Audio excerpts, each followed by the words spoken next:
What's up with white people? This is a world. This is a world premiere. This is a world. Hey, Reg here, and welcome to a food for thought rant of sorts. So I just got finished watching the film Earthlings. Last week I watched Cowspiracy, and some of you may have seen my video talking about the focus of that film and how I was a little surprised to discover that the film focused mostly on the impact of the animal commodities industries and their impact on the planet. So after watching Earthlings, my response is very different. I found myself watching Earthlings thinking to myself, and what I observed in Earthlings was the intense violence and objectification of animals. And that violence and that subjectification to me is something that is just woven throughout our modern society under what I have been calling the current cultural mode.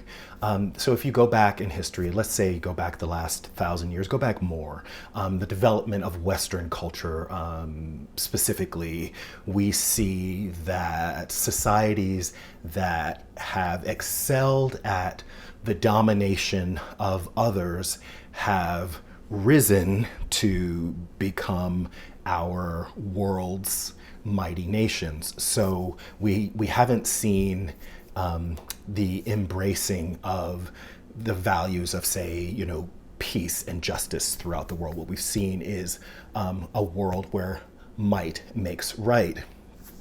And the title of this video is about white people, and I want to go back to this idea that when we talk about this dominant Western culture, we're talking about individuals who either themselves identify as or are identified as white. We call them the white European male as the symbol of dominance in the modern world. And I don't bring that up, necessarily to, be racist and all this and say white people are the root of all evil. But however, before you do accuse me of being a racist, please do look up the term.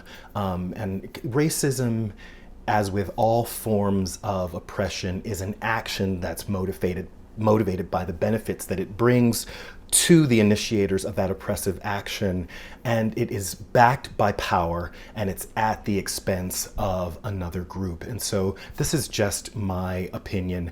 I, first of all, there's no benefit that I get from this unless you're going to count like YouTube subscribers as a benefit. And I don't know, as of now, I don't even monetize my videos. So, there's no benefit. I'm not backed by any power. I don't have a police force or a private army or anything like that. And I certainly don't do this at the expense of so-called white people, people who identify themselves as white, or people who might be identified as white. So you might call me racist, but this is not, what I'm doing right now is not part of a system of exploitation that's been set up at the expense of anyone else. Again, these are just my opinions. However, we do see a world that, is the dominant culture is one that is strongly associated with so-called whiteness. In fact, the whiteness itself that we talk about is a construct of, European culture that was used to justify slavery by making non-white people less human, right? And therefore outside of the moral community, and therefore fair subjects of, the hostility and violence of slavery. So that said, what I'm finding problematic in the current vegan movements and popular social justice movements in the United States, at least, is so many of them are led by people who either identify as white or are identified generally by the society as white, and many of them are male. And if the culture that is responsible for bringing us to the current state that we're in, and by that I mean, a capitalist system that is eating up the planet, that's destroying the planet, right? This is part of the dominant cultural mode closely associated with whiteness. How is it that people who are part of that cultural group, and often behaving still according to that dominant cultural mode, expected to turn the world around?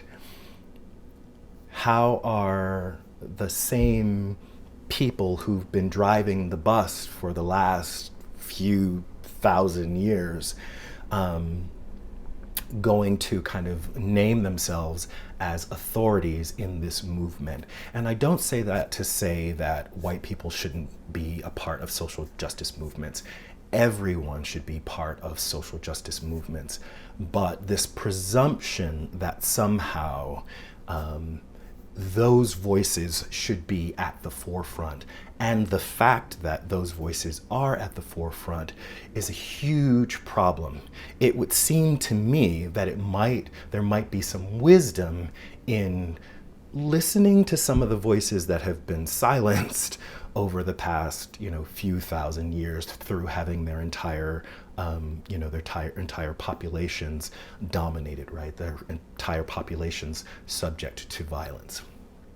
So just to keep in mind that when you walk into a room as a person who either identifies as white or is identified as white, you're walking into a room where people are associating your identity with the identity of dominators, with the identity of the people who've been most, violent in terms of achieving world dominance. So that's really all I have to say for today. I hope that this is the beginning of a discussion, and I hope that people have lots of thoughts on that. So for now, that's it for this video. Certainly like it, share, comment, subscribe. This is Reg signing off. Love yourself. Peace. I love myself. The world is a ghetto with big guns and dick inside. I love myself, but they can